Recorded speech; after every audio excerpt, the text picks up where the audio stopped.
하나님의 말씀은 열왕기하 15장 32절에서 38절까지의 말씀입니다. 열왕기하 15장 32절에서 38절입니다.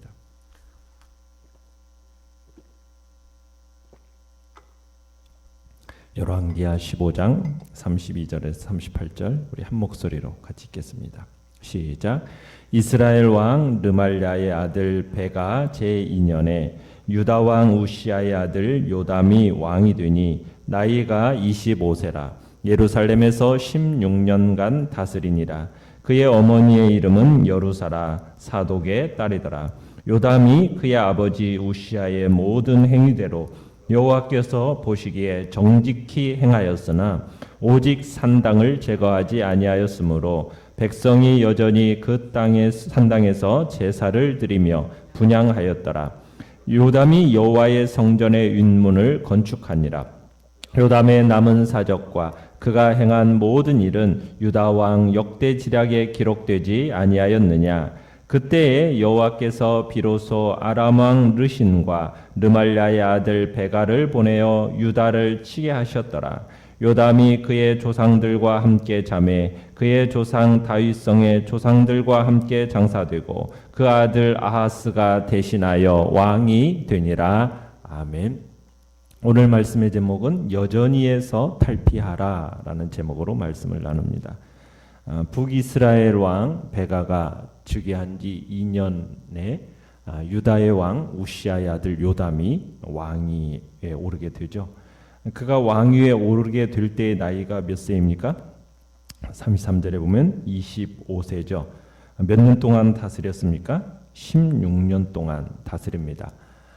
그런데 이 16년 중에 10년은 문둥병을 앓던 아버지 우시아와 공동 통치를 했던 기간입니다. 아버지 우시아가 54세가 되었을 때 하나님의 치심을 받아가지고 무서운 불치병인 문둥병에 걸리게 됐거든요. 그로 인해서 모든 사람과 격리되어서 따로 살게 되었어요.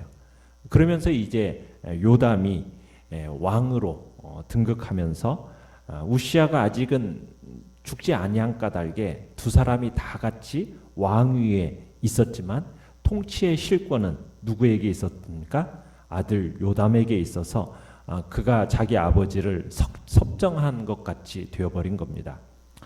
그 아버지 우시아는 거의 폐인이 되어가지고 별궁에서 사람과 접촉하지 못하고 지내게 되었죠. 그래서 아마 통치하는 일에 있어서는 거의 관여하지 못했던 것 같아요. 자, 그리고 요담의 어머니는 이름이 무엇입니까? 여루사라고 했는데 누구의 딸이었습니까? 사독의 딸이다라고 얘기를 하고 있어요. 다윗 시대 때 사독이라고 하는 유명한 제사장이 있었지 않습니까? 그런 점을 감안할 볼 때 요담의 어머니는 제사장 집안 사람이었던 것으로 사람일 가능성이 큽니다. 그러니까 요담은 믿음의 제사장 가문에서 자라난 만큼 어떻게든 정직한 통치를 하려고 나름대로 노력했으리라고 생각이 되어집니다. 자, 내용관찰 문제 1번을 보시면 성경이 유다 왕 요담에 대해 긍정적으로 평가한 부분은 무엇입니까? 34절에 보시면은 요담은 아버지 우시아의 모든 행위대로 여호와께서 보시기에 정직히 행하였다. 그러니까 우시아처럼 여호와를 사랑했다라고 평가를 하고 있습니다. 그러니까 요담은 여호와의 법을 따라서 자기 자신의 생활을 잘 규제하면서 살았던 것 같아요. 그런데 아버지 우시아가 성전에 함부로 분향하려다가 문둥병에 걸려서 남은 생애를 별궁에서 보낸 것에 충격을 받았던 것 같아요. 그래서 이 요담은 하나님과 성전에 대해서 두려움이 있었던 것으로 보입니다. 이게 역대기에 나오는 내용인데 요담은 그래서 성전에 들어가지를 않아요. 자, 그 다음에 이제 요담이 또 했던 치적 중에 하나는 무엇이냐면 35절 하반절에 보면 여호와의 성전의 윗문을 건축했다 이렇게 얘기하고 있죠. 그러니까 할아버지 요아스가 했던 것처럼 성전 보수에 나섰던 것이에요. 그래서 성전 윗문을 건축하는 치적을 남긴 거죠. 역대기를 보면은 요담의 다른 건축 프로젝트에 대해서도 언급해 놓은 일들이 있어요. 성전을 보수했을 뿐만 아니라 성벽도 보수하고 또 유다의 산악지대의 성읍과 요새들도 건설했다라고 이야기를 하고 있습니다. 거기다가 또 암몬을 정복해서 조공도 받아내고, 그래서 요담은 상당히 성공적인 왕이었죠. 유다의 어떻게 보면 국제적인 입지도 향상시킨 사람이 바로 요담이었다라고 볼 수가 있는 겁니다. 자, 내용 관찰 문제 2번을 보시면 성경이 지적하는 요담 왕의 잘못은 무엇입니까? 자, 요담 왕의 잘못은 35절 상반절에 뭐라고 얘기하고 있습니까? 오직 산당을 제거하지 아니하였다. 그러니까 국가적인 죄악, 산당을 제거하지 않는 과오를 남겼다고 얘기하고 있습니다. 이 산당 문제는 참 백성들에게 있어서 떼어놓기 어렵도록 굳어버린 고질적인 죄악이었습니다. 국민들이 여호와께 예배한답시고 산당에 가서 제사를 드리는데 그 제사를 드림이 하나님이 내신 법 이외에 다른 법으로 제사를 드리는 겁니다. 그러니까 자기 마음대로 예배하게 되는 거죠. 그것이 참 이 유다 사람 백성들에게 있어서 아주 중요한 종교 생활이 되어버린 겁니다. 그래서 이제 하나님께서 이 부분에 대해서는 여전히 그 산당에서 제사를 드리며 분향한 것에 대해서 요담의 잘못으로 이렇게 얘기를 하고 있는 겁니다. 또 한 가지는 역대기에서 보면 요담은 여호와의 전인 성전에 들어가지를 않았어요. 요담이 나름대로는 여호와 보시기에 자기의 생활을 잘 규제하고 하나님의 법칙에 따라서 살아가긴 했다고는 하지만 요담은 평생 여호와의 전에 들어가지를 않았습니다. 왜냐하면 아버지가 받은 징계를 대단히 무서워했기 때문이었던 것 같아요.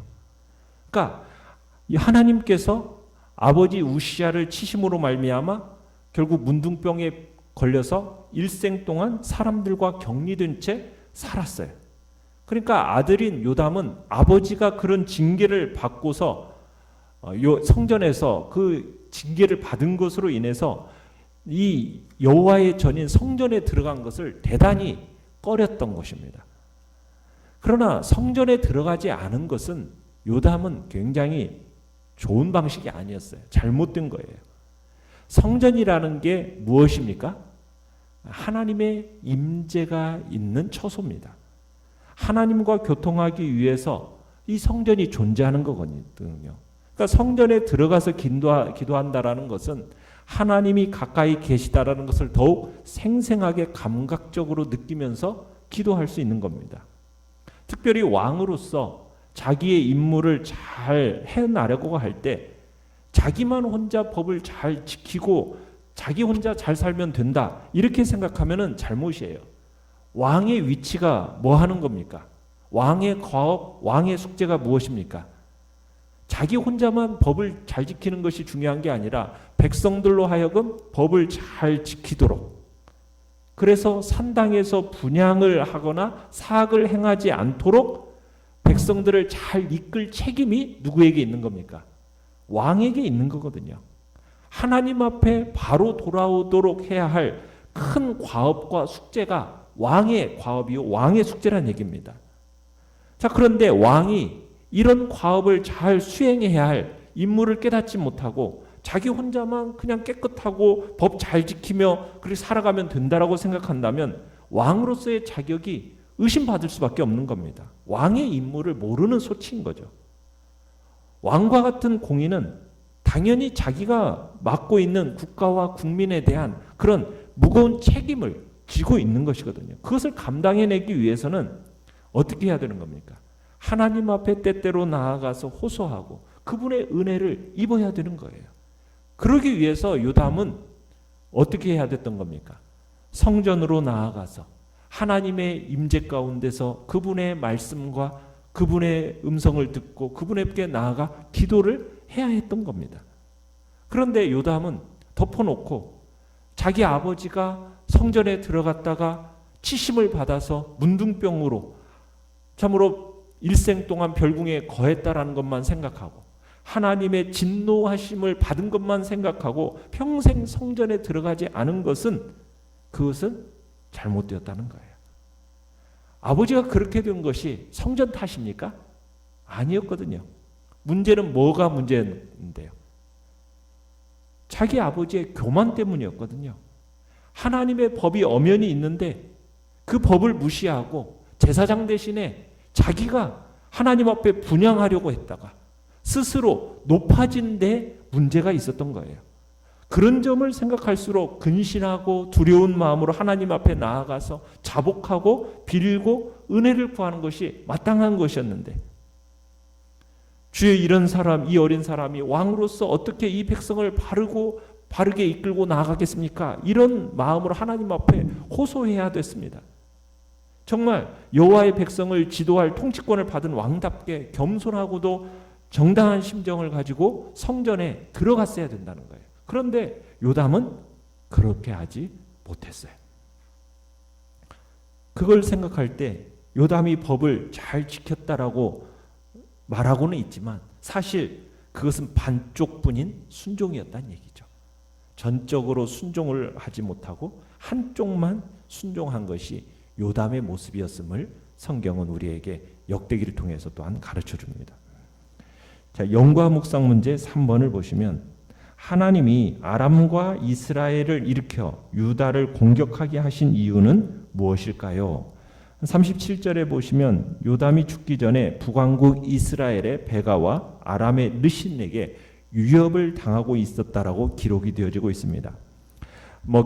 그때 정치적인 정세 속에서는 유다의 다른 왕들처럼 요담 역시 친아수르 정책을 펼쳤던 것 같아요.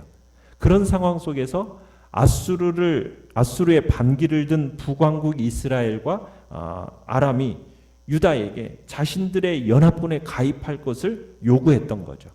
그런데 유다가 이들의 강요에 수긍하지를 않으니까 군사를 이끌고 와서 예루살렘을 치러 온 겁니다. 그러나 정치적인 이유는 그렇다 할지라도 근본적인 이유는 무엇이겠습니까? 35절에서 여전히 그 산당에 제사를 드리며 분향했다. 여전히 유다를 더럽히는 그릇된 전통인 산당을 척결하지 않은 것, 그곳에서 백성들이 분향했던 신앙적인 범죄, 이것과 밀접한 관련이 있었음을 성경은 얘기하고 있는 겁니다. 그래서 하나님이 이들 연합군을 보내셔서 유다를 치게 하신 거죠. 유다의 범죄를 징계하시기 위한 방편이었던 겁니다. 그래서 37절에 그때에 라고 이렇게 시작을 하고 있는데, 그때에 라는 것은 막연한 시간을 지칭하는 게 아니에요. 하나님께서 인내하시고 기다리시다가 최종적으로 정하신 심판의 때를 지칭하는 말이 그때에 라는 표현입니다. 그러니까 하나님은 인간의 범죄에 대해서 반드시 심판의 시간을 정하시고 징계를 내리십니다. 만약 그날이 될 때까지 돌이키지 않는다면 하나님이 어떻게 하신다는 거예요? 회개하지 않는다면 하나님이 저지른 그 죄에 대한 대가를 반드시 치르게 하시는 분이다. 그것을 지금 그때에 라는 표현에서 이야기하고 있는 겁니다.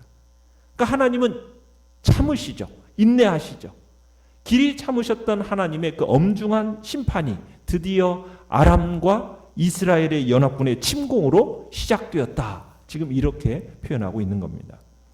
느낀 점 4번을 보시면은 요담은 다윗의 계보를 잇는 유다 왕이었고 성전의 윗문을 건축하는 업적을 남겼지만 여전히 해결하지 못한 죄 때문에 심판을 피할 수 없었음을 보며 무엇을 느낍니까? 우리는 하나님 앞에서 온전해지기 위해서 부단히 힘써야 한다라는 것을 느끼게 됩니다. 잘 하다가도 잘못을 범하게 되면 우리 역시 하나님의 징계를 받을 수밖에 없다라는 것. 그래서 성경은 우리에게 온전함을 이룰 것을 권고하고 있습니다. 물론 우리가 연약한 자이기 때문에 온전함을 이룬다. 이건 참 어려운 일이에요. 그죠? 우리가 범죄와 무관하게 살 수 없지 않습니까? 참으로 깨끗하거나 거룩을 이룬다라는 것은 참 어려운 일이에요. 부지불식간에 혹은 알고도 죄를 반복하면서 하나님의 경고에도 불구하고 참 우리가 연약한 성정을 지녔다라는 것을 우리는 잘 알고 있습니다. 그러나 우리는 기억해야 되죠. 심판의 날이 있음을 알고도 죄를 반복하고 하나님의 경고에도 불구하고 멸망을 향해 달려갈 만큼 그렇게 어리석은 존재가 되어서는 안 된다는 사실입니다. 무엇보다도 성도인 우리라는 존재는 우리가 범한 죄와 악한 행실에 대해서 하나님이 반드시 심판하실 날이 있다. 이것을 알고 있는 사람이지 않습니까? 우리는 마지막을 염두에 두고 살아가는 사람이에요. 그렇다면 그렇지 않은 사람과는 전혀 다른 삶을 살아야죠. 세상 사람들과 우리가 똑같이 살아가서는 안 되는 거죠. 우리 자신이 마지막에 어떤 자리에 서야 할지를 잘 안다는 사람이라면 좀 더 지혜롭게, 좀 더 온전하게 살아가야 되는 것이 우리의 삶이지 않겠습니까? 그뿐만 아니라 우리 안에는 우리의 연약함을 도우시는 성령님이 내주에 계시잖아요. 그렇다면 그 성령님의 도우심을 의지하면서 온전함을 이루기 위해서 우리가 부단히 힘쓰고 애쓴다면 분명 하나님의 뜻에 합한 자로 우리는 세워지게 될 겁니다. 종국에 있을 하나님의 심판, 하나님의 징계, 그것을 우리는 잊지 않고 우리는 죄를 돌이키고 선하고 의로운 삶을 살아감으로 말미암아 하나님의 심판대 앞에서도 당당하고 거룩한 자로 설 수 있도록 우리 자신들을 힘써 들여가야 할 것입니다.